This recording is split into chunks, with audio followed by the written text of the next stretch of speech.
नमस्कार, बहुत बहुत स्वागत है आपका। बात करने जा रहे हैं बजट सत्र की। 29 जनवरी से शुरू हो रहा है, कोरोना टेस्ट के साथ शुरू होगा, लेकिन ये सत्र बहुत महत्वपूर्ण है। महत्वपूर्ण क्यों है?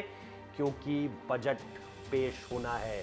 बजट का जिक्र जब जब आता है तब तब बहुत सारे ऐसी चीजें, बहुत सारे ऐसे किस्से याद आते हैं जो निश्चित तौर पर भारतीय इतिहास से जुड़े हैं। मैं एलपीजी का जिक्र करूं, यानी लिक्विफाइड पेट्रोलियम गैस नहीं, लिबरलाइजेशन, प्राइवेटाइजेशन, ग्लोबलाइजेशन।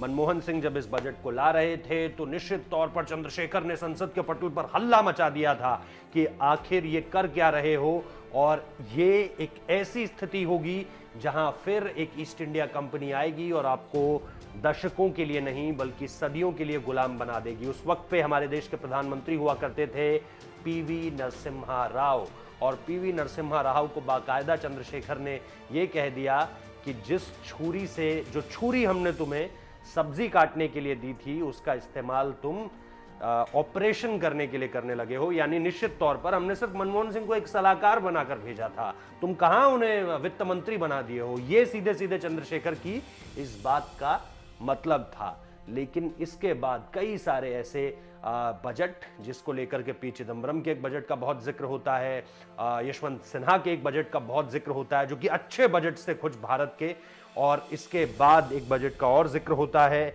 लेकिन वो बजट था नोटबंदी के बाद का। लेकिन इन सारी बजटों की बातों से दूर आज मैं बजट की इतिहास पे आपको थोड़ा सा क्यों ले गया, क्योंकि हलवा सेरेमनी हो चुकी है। हलवा सेरेमनी यानी हमेशा बजट पेश होने से पहले बाकायदा हलवा बनाया जाता है। हलवा खाते हैं वित्त मंत्री भी, वित्त राज्य मंत्री अनुराग ठाकुर भी हलवा खा रहे थे, वित्त मंत्री निर्मला सीतारमण भी हलवा खा रही थी, और जो भी तमाम वो लोग हैं ब्यूरोक्रेट्स के लेवल पे, वो भी हलवा खा रहे थे। लेकिन हलवा खाने के बाद जो सबसे बड़ा सवाल है, इस बार का बजट कैसा होगा, क्योंकि भारत उस महामारी के बाद सामने निकलकर यह बजट पेश करेगा जिसने पूरी दुनिया की आर्थिक तौर पर तो कमर तोड़ ही दी है।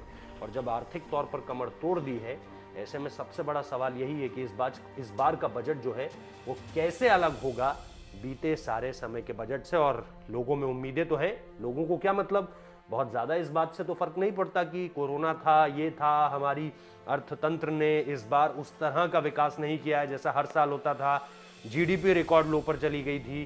तो ये सारी की सारी बातें, लेकिन फिर भी देखते हैं, इंतजार कीजिए 1 फरवरी का, और मजा आएगा इस बार का बजट देखकर। मजा इसलिए कह रहा हूं क्योंकि बहुत ज्यादा इंटरेस्टिंग होने वाला है कि सरकार किन तरह की चीजों को तरजीह देती है।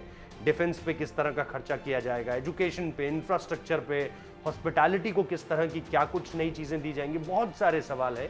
फिलहाल इस वीडियो को यहीं रोकता हूं। बहुत बहुत शुक्रिया।